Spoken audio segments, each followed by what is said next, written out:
सतगुरु गुरु नानक साहब महाराज जगत जलंदे नूं तारदे होए रावी दे कंढे दे उपर रमणीक अस्थान दे उपर करतारपुर साहब दा नवां नगर वसाउंदे है। इस नवें नगर नूं वसाउण वास्ते दुनी चंद जिन्हों करोड़िया कहा जाता सी उन्हें अपना अहम योगदान पाया। इस नगर नूं वसाउण वास्ते भाई दोदे ने अपना अहम योगदान पाया। सतगुरु ने इस पावन नगर नूं वसा के एक धर्मशाल स्थापित करवाई है, जिथे सवेरे शाम कीर्तन हुंदा है। भाई गुरदास साहब कहते ने सोदार आरती गावीए अमृत वेले जाप उचारा। अमृत वेले श्री जपजी साहब जी की पवित्र गुरबाणी पढ़ी जाती है। शाम दे वेले सोदर और रात नूं जिहड़ा है वो आरती भाव आरती वाला शब्द सोहला साहब की पावन गुरबाणी का जाप हुंदा है। आपां कहांगे कि सोदर रहरास साहब जी के अंदर ते चौथे पातशाह पंचम पातशाह और तीसरे पातशाह की नंद साहब की बाणी ये सारा कुछ दर्ज है, तां जाके सोदर रहरास साहब जी बनता है।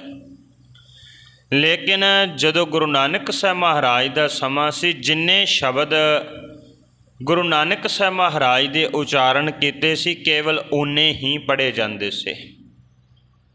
इदां ही शाम नूं सोहला साहब दे जिन्ने शब्द गुरु नानक साहब ने उचारण किए सी उही गायन किए जाते उही पढ़े जाते। गुरु नानक साहब महाराज करतारपुर साहब की धरती ते मंजी दे उपर बैठदे और संसारियां वाले कपड़े पाउंदे, जिद्दां दे आम संसारी लोग पाया करते सी उदां दे सतगुरु कपड़े पहनदे है। फिर जदों करतारपुर साहब की धरती के उपर गुरु का लंगर चलन लग गया, कीर्तन होने लग गया, संगतां आउण लग गईयां, गुरु नानक साहब महाराज फिर नेड़े नेड़े प्रचार फेरियां करन वास्ते जांदे है। सतगुरु गुरु नानक साहब महाराज जी ने भाई मरदाना जी नूं नाल लिआए। चल पैंदे ने सतगुरु गुरु नानक साहब महाराज सियालकोट वाले पासे नूं। सियालकोट की धरती के उपर जाके सतगुरु गुरु नानक साहब बार बार डेरा ला लेंदे है ते बार बार डेरा ला के गुरु नानक साहब महाराज भाई मरदाना जी नूं एक मोहर दिंदे है, भाव पैसे दिंदे है। कहंदे मरदानिया इन्हां पैसिਆਂ दे नाल सच ते झूठ खरीद के लिया। भाई मरदाना जी हुक्म मनते है, तुर पैंदे ने। होर कोई होवे ते कहे भी नहीं आ चीज़ कोई खरीदण वाली थोड़ी है। सच ते जीवन का आधार हो सकता है, सच जीवन में आ सकता है, झूठ जिहड़ा मनुख बोल सकता है, कूड़ दे कर्म कर सकता, पर खरीदिया किवें जा सकता है। पर भाई मरदाना जी हुक्म मनते है, हुक्म मन के ते तुर पैंदे ने बाजार वाले पासे नूं। इन्ना को ज़्यादा मन अंदर विश्वास आ चुका कि जो बाबे ने कहा वो हकीकत होएगा, इदां ही होएगा। गुरु नानक साहब महाराज का हुक्म मन्निया, पैसा हत्थ विच लिया, बाजार दे विच जाके कहंदे कि सच ते झूठ खरीदना है। कई लोग मजाक करते हैं, मखौल करते हैं भी कोई सौदा खरीदना तो खरीद सकता है, कोई चीज़ लैनी खाण वाली पहनण वाली वो तो खरीदी जा सकती है, कदे सच झूठ भी खरीदिया जा सकता है। भाई मरदाना जी अगली दुकान पर चले जाते, अगला भी मजाक करदा। करदियां करदियां भाई मरदाना जी जिहड़े ने एक खत्तरी की दुकान पर जाते हैं। उन्होंने जाके कहते कि सच ते झूठ खरीदना है। वो जेड़े भाई मरदाना जी दे कोल पैसे है वो अपने कोल रख लेंदा है। कोल रख के ते भाई मरदाना जी ने 2 पर्चियां लिख के दे दिंदा है। भाई मरदाना जी वो पर्चियां लैके गुरु नानक साहब महाराज के कोल आन के कहते बाबा होर तो कुछ नहीं मिलिया पर आ 2 पर्चियां दे उपर किसी ने कुछ लिख के दिता है। गुरु नानक साहब महाराज उन्हां पर्चियां नूं खोलदे है, खोल के ते महाराज आखदे ने कहंदे ये किहने लिख के दिता है। भाई मरदाना जी कहंदे ने बाजार दे विच एक दुकानदार सी उन्हें लिख के दिता है। लिखिया कि ये पर्चियां दे उपर लिखिया है कि मरना सच जीवना झूठ। बड़ी पते दी गल है। यही गल मनुख नूं सारी जिंदगी समझ नहीं आउंदी। मनुख समझदा शायद आ जो कुछ मैं देख रहा जो कुछ कर रहा ये सदा रहन वाला है। तां ही मनुख जिहड़ा है वो कदाचित वास्ते धर्म के मार्ग ते नहीं तुरदा, पाप कर्म वाले पासे तुरिया रहिंदा, क्योंकि उन्होंने चेता ही भुल जाता है कि मरना सच है। तां ही गुरु नानक साहब महाराज ने आउंदे सार पहला अपने सिख नूं चेते ही मौत कराई है। पहला मरण कबूल जीवन की छड्ड आस। पहला तू मरना प्रवान कर, चेते दे विच रख, चेते दे विच रख कि एक दिन यह संसार नूं छड़ देना, ये संसार सुपने की तरह। तां ही सतगुरु की समुची गुरबाणी बार बार दर्शाउंदी है, दिन ते पहर, पहर ते घरियां, आव घटै तन छिजै, काल आहेरी फिरै बदक जिਉ, कहो कवन बिद कीजै, सो दिन आवन लागा। गुरबाणी दसारी बाबा कबीर साहब का मुबारक बचन, वो कहते ने दिन पहर घड़ियां करके तेरा समा जिहड़ा वो सहजे सहजे करके घटता जा रहा है। बाबा रविदास साहब भी ऐसे ही कहते हैं, वो कहते जो दिन आवे, जिहड़ा दिन एक बार जिंदगी दे विच आ गया, जो दिन आवे सो दिन जाही, करना कूच रहन थिर नाही। कहते सारिया ने कूच कर जाना, इत्थे सदा ते किसी ने भी नहीं रहना। तो फिर एक गल चेते कराउंदे ने, संग चलत है हम भी चलना, दूर गवन सिरे उपर मरना। बाबा रविदास साहब कहते ने तेरे संगी साथी सारे चले गए, नज़र आउंदा कोई? सारे चले गए जिहड़े तेरे आले दुआले तुरे फिरदे सी। बाबा फरीद साहब इदां कहंदे, वो कहंदे फरीदा कित्थे तैडे मापियां जिन्नी तू जणियो है, तै पासों ओए लद गए तू अजे ना पतीन होए। बाबा शेख फरीद साहब कहंदे देख तेरे वो कित्थे ने वडेरे, तेनू पैदा करन वाले तेरे कोलों छड्ड के तेनू सारा कुछ चले गए, तेनू अजे भी चेते नहीं आउंदा पिया। ते बाबा रविदास साहब कहंदे संग चलत है हम भी चलना, संगी साथी चले गए, दूर गवन सिर ऊपर मरना। मंजिल बड़ी दूर दी है। किहड़ी मंजिल? जे तू परमात्मा नाल एक मिकता हासिल करनी चाहुंदा है, जे तू रब दे नाल मिलाप चाहुंदा है, उत्थों तक पहुँचण वास्ते बड़ी लंबी मंजिल है, क्योंकि तू अजे उस पैंडे ते तुरिया ही नहीं। ते मौत ते सिर ते खड़ी हुई है, इदां खड़ी है। गुरु नानक साहब महाराज ने कहा भाई रे इउं जानो सिर काल, इदां जान अपने सिर ते मौत नूं। किदां? ज्यों मच्छी त्यों मानसा पवै अचिंता जाल। जिदा मच्छी जिहड़ी है पानी दे विच फिरदे रंग रलियां मार रही हुंदी है, खुश हो रही हुंदी है, अचनचेत शिकारी आण के जाल पाउंदा है, उहनूं फड़ लैंदा, समझ ही नहीं आउंदी मच्छी नूं की बणिया। जिदा मच्छी दे उपर आण के अचनचेत जाल पै जांदा है, वो फस जांदी है, फड़ी जांदी है। इदां ही मनुख तू अपने उपर मौत का जाल समझ, पता नहीं कदों आण के तेरे ते पै जाना है। सतगुरु की पावन गुरबाणी ने मच्छी के परथाए एक होर उदाहरण दिते। सतगुरु की पावन गुरबाणी ने कहा मछली जाल ना जानिया सच खारा असगा, तू जाल नूं समझ नहीं सके। अत सियाणी सोहनी क्योंकि तो विसा, तू सियाणी भी बड़ी है और तेरा स्वरूप भी बड़ा सुंदर है, पर तू ਭੁਲੇਖੇ ਦੇ ਵਿੱਚ ਰਹਿ ਗਈ, ਜ਼ਿਆਦਾ ਵਿਸ਼ਵਾਸ ਕਰ ਬੈਠੀ ਤੂੰ, ਸਿਆਣਪ ਤੋਂ ਉਸ ਤੋਂ ਕੰਮ ਨਹੀਂ ਲਿਆ, ਜਾਲ ਆਣ ਕੇ ਤੇਰੇ ਤੇ ਪੈ ਗਿਆ, ਤੈਨੂੰ ਫੜ ਲਿਆ। ਇਹੀ ਬਾਤ, ਇਹੀ ਗੱਲ ਬਾਬਾ ਰਵਿਦਾਸ ਸਾਹਿਬ ਸਮਝਾ ਰਹੇ ਨੇ। ਕਹਿੰਦੇ ਸੰਗ ਚਲਤ ਹੈ, ਸੰਗੀ ਸਾਥੀ ਚਲੇ ਗਏ, ਹਮ ਵੀ ਚੱਲਣਾ। ਤੇ ਮਤਾ ਸੋਚ ਹੋ ਗਏ ਨੇ, ਸਾਨੂੰ ਵੀ ਜਾਣਾ ਪੈਣਾ ਹੈ। ਸੰਗ ਚਲਤ ਹੈ ਹਮ ਵੀ ਚੱਲਣਾ, ਦੂਰ ਗਵਨ ਸਿਰ ਉੱਪਰ ਮਰਨਾ। ਫਿਰ ਅਗਲੀ ਗੱਲ ਸਮਝਾਈ, ਕਿਆ ਤੂੰ ਸੋਇਆ, ਕਿਉਂ ਸੁੱਤਾ ਪਿਆ? ਆਪਾਂ ਕਹਾਂਗੇ ਅਸੀਂ ਤਾਂ ਤੁਰੇ ਫਿਰਦੇ ਹਾਂ, ਜਾਗਦੇ ਹਾਂ। ਇਸ ਜਾਗਦੇ ਨੂੰ ਸਤਿਗੁਰੂ ਦੀ ਪਾਵਨ ਗੁਰਬਾਣੀ ਨੇ ਜਾਗਦਾ ਨਹੀਂ ਕਿਹਾ।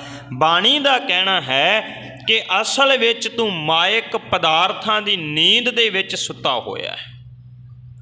ਤੂੰ ਉੱਦਾਂ ਤੇ ਤੁਰਿਆ ਫਿਰਦਾ, ਉੱਦਾਂ ਤੇ ਜਾਗਦਾ, ਅੱਖਾਂ ਤੇਰੀਆਂ ਜਾਗਦੀਆਂ, ਹੱਥ ਤੇਰੇ ਕੰਮ ਕਰਦੇ, ਪੈਰ ਤੇਰੇ ਕੰਮ ਕਰਦੇ, ਪਰ ਇਹਨੂੰ ਸਤਿਗੁਰੂ ਦੀ ਪਾਵਨ ਗੁਰਬਾਣੀ ਕਹਿੰਦੀ ਨੈਨੋ ਨੀਂਦ ਪਰ ਦ੍ਰਿਸ਼ਟ ਵਿਕਾਰ। ਇਹ ਅੱਖਾਂ ਤੇ ਪਰਾਈ ਦ੍ਰਿਸ਼ਟੀ ਦੇ ਵਿੱਚ ਸੁੱਤੀਆਂ, ਇਹਨਾਂ ਨੂੰ ਹੋਰ ਕੁਝ ਦਿਸਦਾ ਹੀ ਨਹੀਂ। ਸਰਵਣ ਸੋਏ ਸੁਣ ਨਿੰਦ ਵਿਚਾਰ, ਇਹ ਜਿਹੜੇ ਸਰਵਣ ਕੰਨ ਹੈ ਇਹ ਵੀ ਪਰਾਈ ਨਿੰਦਿਆ ਸੁਣਨ ਵਾਸਤੇ ਉਤਾਵਲੇ ਰਹਿੰਦੇ ਹੈ। ਇਹਨਾਂ ਨੂੰ ਚੇਤਾ ਹੀ ਭੁੱਲ ਗਿਆ, ਸਰਵਣੋ ਮੇਰਿਓ ਸੱਚ ਹੈ ਸੋਨੇ ਨੂੰ ਪਠਾਏ। ਤੁਹਾਨੂੰ ਭੇਜਿਆ ਕਾਹਦੇ ਵਾਸਤੇ? ਸੱਚ ਸੁਣਨ ਵਾਸਤੇ, ਬਾਣੀ ਸੁਣਨ ਵਾਸਤੇ।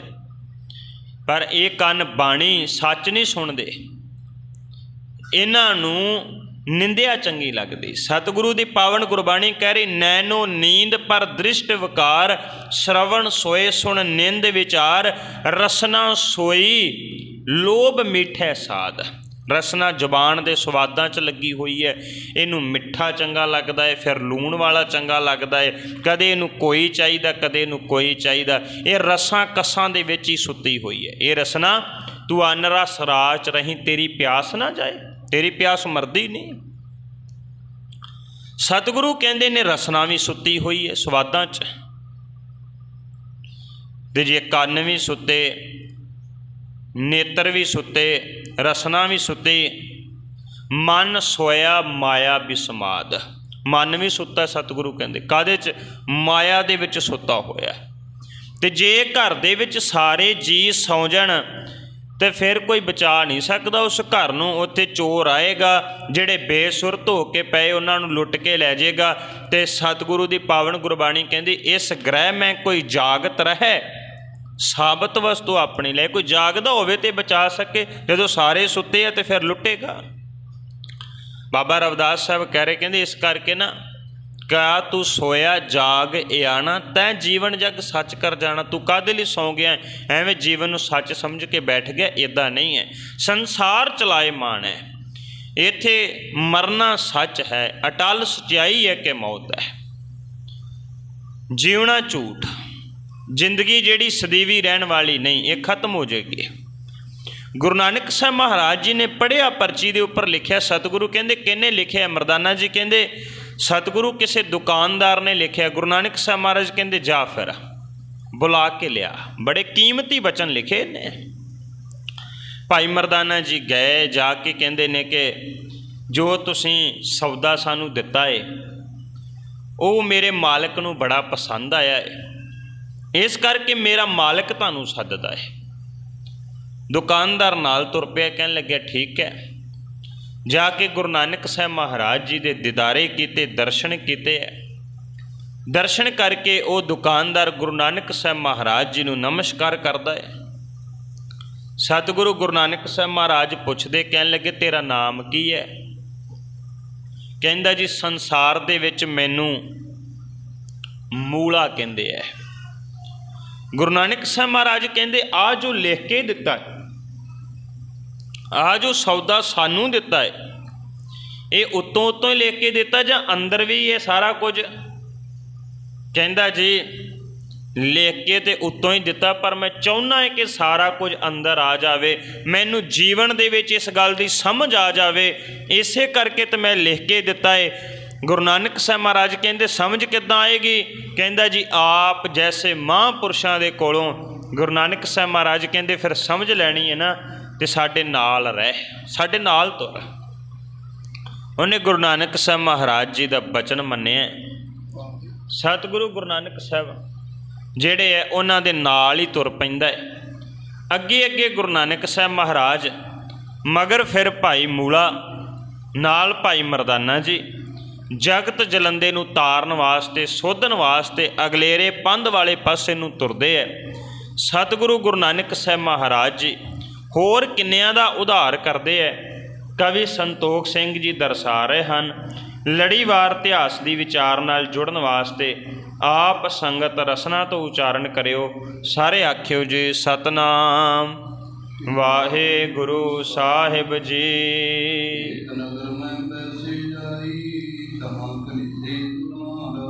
ਸਤਿਗੁਰੂ ਗੁਰੂ ਨਾਨਕ ਸਾਹਿਬ ਮਹਾਰਾਜ ਇੱਕ ਨਗਰ ਤੋਂ ਬਾਰ-ਬਾਰ ਬੈਠ ਜਾਂਦੇ ਹੈ। ਇਹ ਨਗਰ ਸਾਰਾ ਹੀ ਨਗਰ ਜਿਹੜਾ ਹੈ ਉਹ ਮੁਸਲਮਾਨਾਂ ਦਾ ਸੀ, ਤੁਰਕਾਂ ਦਾ ਸੀ। ਤੁਰਕ ਵੈਸੇ ਕਬੀਲੇ ਦਾ ਨਾਮ ਹੈ। ਆਪਾਂ ਜਿੰਨੇ ਵੀ ਇਸਲਾਮ ਵਾਲੇ ਉਹਨਾਂ ਨੂੰ ਤੁਰਕ ਕਹਿੰਦੇ ਹਾਂ ਜਾਂ ਤੁਰਕਾਂ ਨੂੰ ਮੁਸਲਮਾਨ ਕਹਿੰਦੇ ਹਾਂ। ਉਹ ਵੈਸੇ ਇੱਕ ਕਬੀਲੇ ਦਾ ਨਾਮ ਸੀ, ਮੁਸਲਮਾਨਾਂ ਦਾ ਉਹ ਸਾਰਾ ਨਗਰ ਸੀ।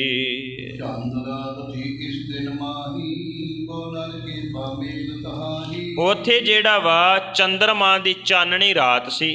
ਕਿਹਾ ਜਾ ਸਕਦਾ ਕਿ ਪੂਰਨਮਾਸ਼ੀ ਦੇ ਨੇੜੇ ਤੇੜੇ ਦੀ ਗੱਲ ਹੋਵੇਗੀ। ਲੋਕਾਂ ਦਾ ਬਹੁਤ ਭਾਰੀ ਉੱਥੇ ਮੇਲਾ ਲੱਗਾ ਹੋਇਆ ਸੀ।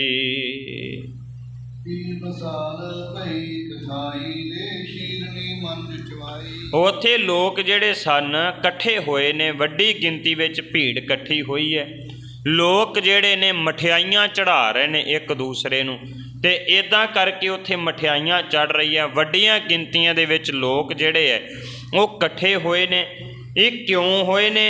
ਕਿਉਂਕਿ ਅੰਦਰ ਕੋਈ ਰਹਿੰਦਾ ਪਿਆ, ਉਹਦਾ ਇੰਤਜ਼ਾਰ ਕੀਤਾ ਜਾ ਰਿਹਾ। ਕੌਣ ਰਹਿ ਰਿਹਾ ਹੈ? ਕਵੀ ਸੰਤੋਖ ਸਿੰਘ ਜੀ ਇਸ ਪ੍ਰਕਾਰ ਦੇ ਨਾਲ ਦਰਸਾ ਰਹੇ ਹਨ।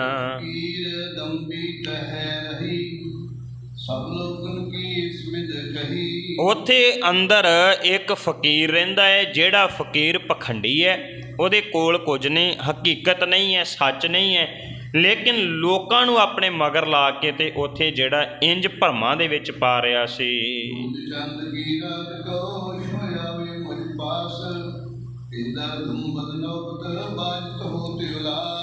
ਲੋਕਾਂ ਨੂੰ ਕੀ ਕਹਿੰਦਾ ਹੈ? ਲੋਕਾਂ ਨੂੰ ਕਹਿੰਦਾ ਵੀ ਇੱਦਾਂ ਕਰਕੇ ਚੰਦਰਮਾ ਦੇ ਪੱਖੀ ਰਾਤ ਜਿਹੜੀ ਹੈ ਨਾ, ਉਸ ਦਿਨ ਮੇਰੇ ਕੋਲ ਪ੍ਰਭੂ ਆਉਂਦਾ ਹੈ, ਮੇਰੇ ਕੋਲ ਰੱਬ ਆਉਂਦਾ ਹੈ। ਅਤੇ ਲੋਕ ਜਿਹੜੇ ਦਰਵਾਜ਼ੇ ਦੇ ਉੱਪਰ ਖਲੋ ਕੇ ਧੌਂਸੇ ਵਜਾਉਂਦੇ, ਨਗਾਰੇ ਵਜਾਉਂਦੇ ਅਤੇ ਖੁਸ਼ੀਆਂ ਮਨਾ ਰਹੇ ਸਨ।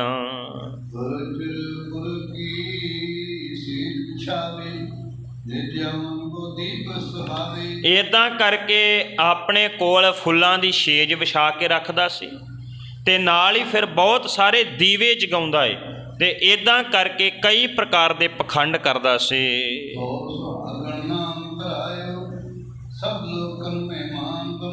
ਆਪਣਾ ਨਾਮ ਰੱਖਿਆ ਉਹਨੇ, ਨਾਮ ਵੀ ਬੜਾ ਕਮਾਲ ਦਾ ਰੱਖਿਆ। ਨਾਮ ਰੱਖਿਆ ਸ਼ੌ ਸੁਹਾਗਣ। ਸ਼ੌ ਦਾ ਅਰਥ ਹੁੰਦਾ ਪਤੀ, ਸੁਹਾਗਣ ਦਾ ਮਤਲਬ ਹੁੰਦਾ ਇਸਤਰੀ। ਕਹਿੰਦਾ ਕਿ ਮੇਰਾ ਨਾਂ ਸ਼ੌ ਸੁਹਾਗਣ ਹੈ, ਭਾਵ ਮੈਂ ਰੱਬ ਦੀ ਇਸਤਰੀ। ਇੱਦਾਂ ਕਰਕੇ ਕਹਿੰਦੇ ਮੇਰੇ ਕੋਲ ਰੱਬ ਆਉਂਦਾ, ਮੇਰੇ ਕੋਲ ਪ੍ਰਮਾਤਮਾ ਪਤੀ ਆਉਂਦਾ ਹੈ।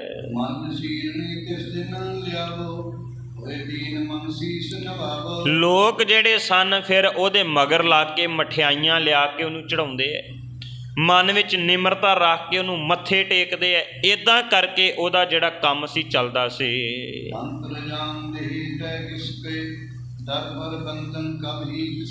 ਉਹਦੇ ਘਰ ਦੇ ਅੰਦਰ ਕਿਸੇ ਨੂੰ ਨਹੀਂ ਜਾਣ ਦਿੱਤਾ ਜਾਂਦਾ। ਲੋਕ ਬਾਹਰੋਂ ਹੀ ਦਰਵਾਜ਼ੇ ਦੇ ਉੱਪਰ ਮਠਿਆਈ ਰੱਖ ਕੇ ਤੇ ਮੱਥਾ ਟੇਕ ਕੇ ਉੱਥੋਂ ਹੀ ਬਾਹਰ ਚਲੇ ਜਾਂਦੇ ਸਨ।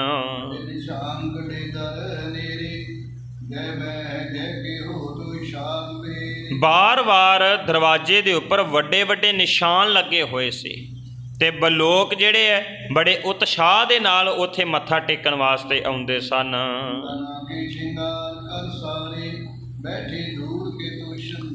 ਆਪਣੇ ਆਪ ਨੂੰ ਕਹਿੰਦਾ ਮੈਂ ਇਸਤਰੀ ਰੂਪ ਹਾਂ, ਪ੍ਰਮਾਤਮਾ ਪਤੀ ਰੂਪ ਹੈ, ਅਤੇ ਕਈ ਪ੍ਰਕਾਰ ਦੇ ਸ਼ਿੰਗਾਰ ਉਹ ਆਪਣੇ ਸਰੀਰ ਦੇ ਉੱਪਰ ਵੀ ਧਾਰਨ ਕਰਕੇ ਤੇ ਅੰਦਰ ਬੈਠਾ ਰਹਿੰਦਾ ਸੀ।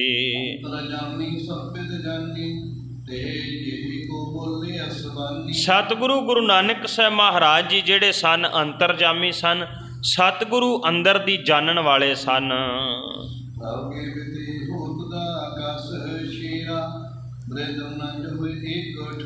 ਮਹਾਰਾਜ ਕਹਿਣ ਲੱਗੇ, ਕਹਿੰਦੇ ਕੀ ਰੌਲਾ ਪੈ ਰਿਹਾ? ਲੋਕਾਂ ਦਾ ਇਕੱਠ ਕਿਉਂ ਹੋਇਆ?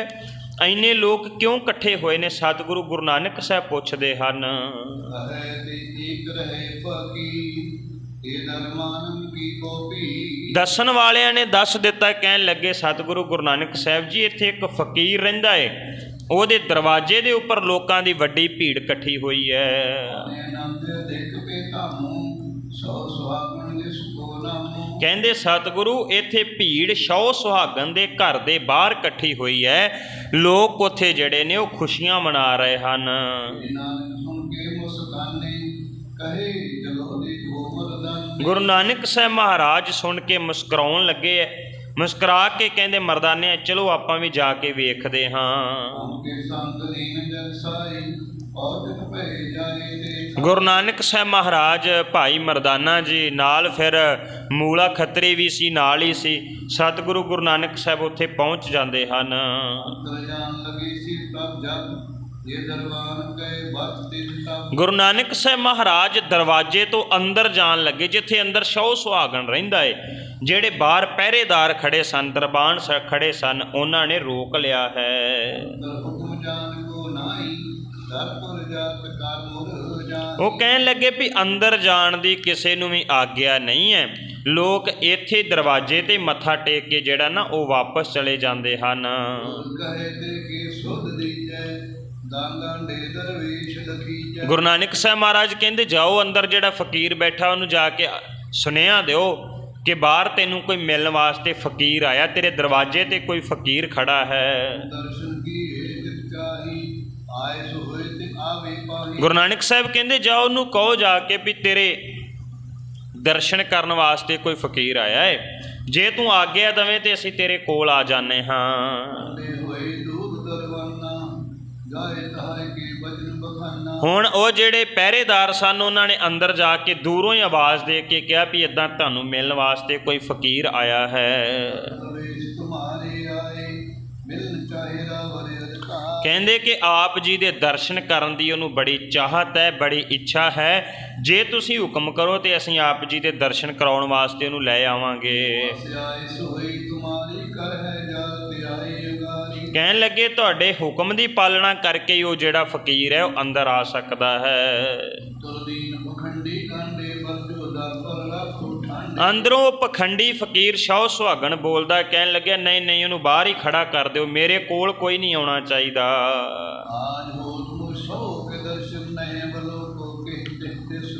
ਕਹਿੰਦਾ ਅੱਜ ਮੈਨੂੰ ਪ੍ਰਮਾਤਮਾ ਦੇ ਦਰਸ਼ਨ ਹੋਣੇ ਹੈ, ਇਸ ਕਰਕੇ ਮੈਨੂੰ ਰੱਬ ਨੇ ਮਿਲਣਾ ਹੈ, ਇਸ ਕਰਕੇ ਮੈਂ ਅੱਜ ਕਿਸੇ ਬੰਦੇ ਨੂੰ ਨਹੀਂ ਮਿਲ ਸਕਦਾ। ਉਹਨੇ ਆਣ ਕੇ ਪਹਿਰੇਦਾਰ ਨੇ ਗੁਰੂ ਨਾਨਕ ਸਾਹਿਬ ਨੂੰ ਦੱਸ ਦਿੱਤਾ। ਮਹਾਰਾਜ ਆਪਣੇ ਮੁਖਾਰਬਿੰਦ ਤੋਂ ਮੁਸਕਰਾਉਂਦੇ ਹਨ। ਸਤਿਗੁਰੂ ਗੁਰੂ ਨਾਨਕ ਸਾਹਿਬ ਕਹਿਣ ਲੱਗੇ ਚੱਲ ਮਰਦਾਨਿਆਂ ਚੱਲੀਏ, ਇੱਥੇ ਤੇ ਝੂਠ ਹੈ, ਇੱਥੇ ਤੇ ਪਖੰਡ ਹੈ, ਇਹ ਪਖੰਡ ਦਾ ਜਾਲ ਵਿਛਾਇਆ ਹੋਇਆ ਹੈ। ਗੁਰੂ ਨਾਨਕ ਸਾਹਿਬ ਮਹਾਰਾਜ ਨੇ ਮੁਸਕਰਾਉਂਦੇ ਹੋਏ ਕਿਹਾ, ਕਹਿਣ ਲੱਗੇ ਆ ਜਿਹੜਾ ਜਾਲ ਬੁਣਿਆ ਨਾ ਪਖੰਡ ਦਾ, ਇਹ ਪਖੰਡ ਦਾ ਜਾਲ ਜਿਹੜਾ ਇਹ ਟੁੱਟ ਜਾਵੇਗਾ, ਨਸ਼ਟ ਹੋ ਜਾਵੇਗਾ।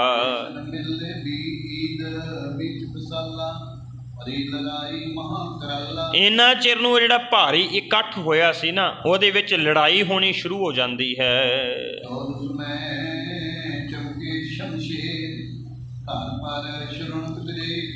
ਚਾਰੇ ਪਾਸੇ ਤਲਵਾਰਾਂ ਲਿਸ਼ਕਣ ਲੱਗ ਪੈਂਦੀਆਂ ਹਨ, ਧਰਤੀ ਦੇ ਉੱਪਰ ਖੂਨ ਜਿਹੜਾ ਰੁੜਨਾ ਸ਼ੁਰੂ ਹੋ ਜਾਂਦਾ ਹੈ, ਲੋਕ ਡਿੱਗਣ ਲੱਗ ਪੈਂਦੇ ਹਨ। ਪਤਾ ਨਹੀਂ ਉੱਥੇ ਕਿੰਨਿਆਂ ਕੁ ਨੂੰ ਵੜ ਦਿੱਤਾ ਗਿਆ, ਕਿੰਨੇ ਕੁ ਜ਼ਖਮੀ ਹੋਏ ਉੱਥੇ ਘੁੰਮ ਰਹੇ ਸਨ। ਫਿਰ ਲੁੱਟ ਸ਼ੁਰੂ ਹੋ ਜਾਂਦੀ, ਲੁੱਟ ਮਾਰ ਕਰਨ ਲੱਗ ਜਾਂਦੇ ਲੋਕ, ਇੱਕ ਦੂਜੇ ਨੂੰ ਲੁੱਟਦੇ ਆ। ਤਾਕਤਵਰ ਜਿਹੜਾ ਹੈ ਉਹ ਦੂਜਿਆਂ ਦੇ ਕੋਲੋਂ ਚੀਜ਼ਾਂ ਖੋਹਣੀਆਂ ਸ਼ੁਰੂ ਕਰ ਦਿੰਦਾ ਹੈ। ਜਿੱਥੇ ਸ਼ੌ ਸੁਹਾਗਣ ਪਖੰਡੀ ਦਾ ਘਰ ਸੀ ਉੱਥੇ ਲੋਕ ਜਿਹੜੇ ਨੇ ਲੁੱਟਦੇ ਲੁੱਟਦੇ ਉੱਥੋਂ ਤੱਕ ਵੀ ਪਹੁੰਚ ਜਾਂਦੇ ਹਨ।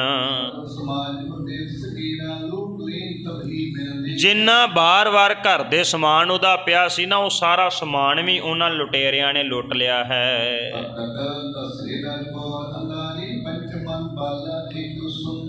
ਉਹ ਜਿਹੜੇ ਲੋਕ ਸਨ ਲੁੱਟਦੇ ਲੁੱਟਦੇ ਧੱਕੇ ਦੇ ਨਾਲ ਸ਼ੌ ਸੁਹਾਗਣ ਦੇ ਘਰ ਤੱਕ ਪਹੁੰਚ ਜਾਂਦੇ, ਅੰਦਰ ਤੱਕ, ਜਿੱਥੇ ਗੁਰੂ ਨਾਨਕ ਸਾਹਿਬ ਨੂੰ ਜਾਣ ਤੋਂ ਰੋਕ ਦਿੱਤਾ ਗਿਆ ਸੀ ਉੱਥੋਂ ਤੱਕ ਪਹੁੰਚ ਜਾਂਦੇ ਹਨ। ਅਟਦੇ ਸਾਥ ਘੋਰ ਕਰੇ ਐਸੇ ਬਹੁ ਕਾਮੀ ਨਰਕ ਸੁਜੈਸੇ। ਉੱਥੇ ਜਾ ਕੇ ਲੋਕ ਕੀ ਵੇਖਦੇ ਨੇ? ਜਿਹੜਾ ਕਹਿੰਦਾ ਮੈਂ ਸ਼ੌ ਸੁਹਾਗਣ ਹੈ, ਜਿਹੜਾ ਕਹਿੰਦਾ ਮੈਨੂੰ ਰੱਬ ਨੇ ਮਿਲਣਾ ਹੈ, ਉਹ ਤੇ ਆਪਣੇ ਪਲੰਘ ਦੇ ਉੱਪਰ ਬੈਠਾ ਹੋਇਆ ਹੈ, ਨਾਲ ਉਹਦੇ ਇੱਕ ਇਸਤਰੀ ਬੈਠੀ ਹੋਈ ਹੈ, ਉਹ ਤੇ ਬਹੁਤ ਸਾਰੇ ਵਕਾਰਾਂ ਦੇ ਵਿੱਚ ਜਿਹੜਾ ਸੀ ਉਹ ਪਿਆ ਹੋਇਆ ਸੀ। ਉਹਨਾਂ ਲੋਕਾਂ ਨੇ ਵੇਖਿਆ, ਲੋਕ ਤੇ ਕ੍ਰੋਧ ਦੇ ਵਿੱਚ ਆ ਜਾਂਦੇ ਨੇ, ਗੁੱਸੇ ਦੇ ਵਿੱਚ ਆਣ ਕੇ, ਤੇ ਉਹ ਜਿਹੜਾ ਸੌ ਸੁਹਾਗਣ ਉਹਦਾ ਝੂਠ ਦਾ ਬਣਿਆ ਹੋਇਆ ਜਿਹੜਾ ਬਾਣਾ ਸੀ, ਬੁਣਿਆ ਹੋਇਆ ਜਾਲ ਸੀ, ਉਹ ਜਿਹੜਾ ਭਰਮ ਦਾ ਉਹ ਟੁੱਟ ਜਾਂਦਾ ਹੈ। ਫਿਰ ਉਹਨਾਂ ਲੋਕਾਂ ਨੇ ਉਸੇ ਵੇਲੇ ਸੌ ਸੁਹਾਗਣ ਨੂੰ ਗਲ ਤੋਂ ਫੜਿਆ, ਘਸੀਟ ਕੇ ਬਾਹਰ ਲਿਆਂਦਾ ਤੇ ਲੋਕਾਂ ਦੇ ਸਾਹਮਣੇ ਲਿਆ ਕੇ ਪੇਸ਼ ਕੀਤਾ ਹੈ।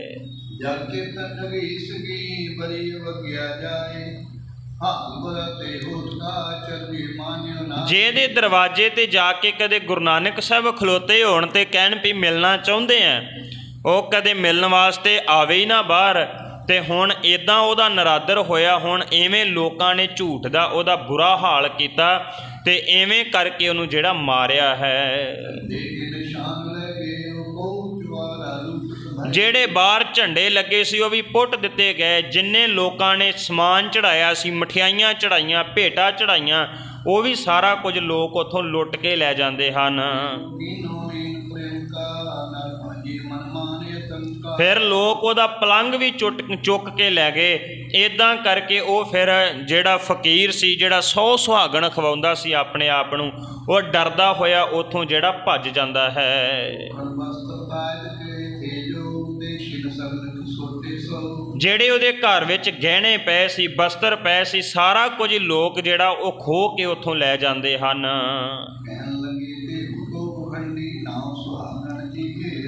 ਹੁਣ ਜਿਹੜੇ ਲੋਕ ਪਹਿਲਾਂ ਮੱਥਾ ਟੇਕਦੇ ਸੀ, ਉਹੀ ਲੋਕ ਹੁਣ ਆਪਣੇ ਮੂੰਹ ਨਾਲ ਹੀ ਕਹਿੰਦੇ ਨੇ ਇਹ ਤੇ ਪਖੰਡੀ ਸੀ, ਐਵੇਂ ਨਜਾਇਜ਼ ਹੀ ਇਹਨੇ ਆਪਣਾ ਨਾਂ ਸੌ ਸੁਹਾਗਣ ਰੱਖਿਆ ਹੋਇਆ ਸੀ।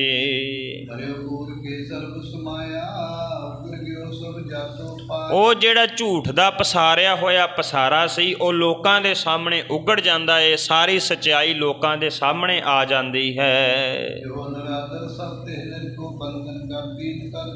ਜਿਹੜੇ ਲੋਕ ਮੱਥੇ ਟੇਕਦੇ ਸੀ, ਉਹੀ ਲੋਕ ਹੁਣ ਉਹਦਾ ਨਰਾਦਰ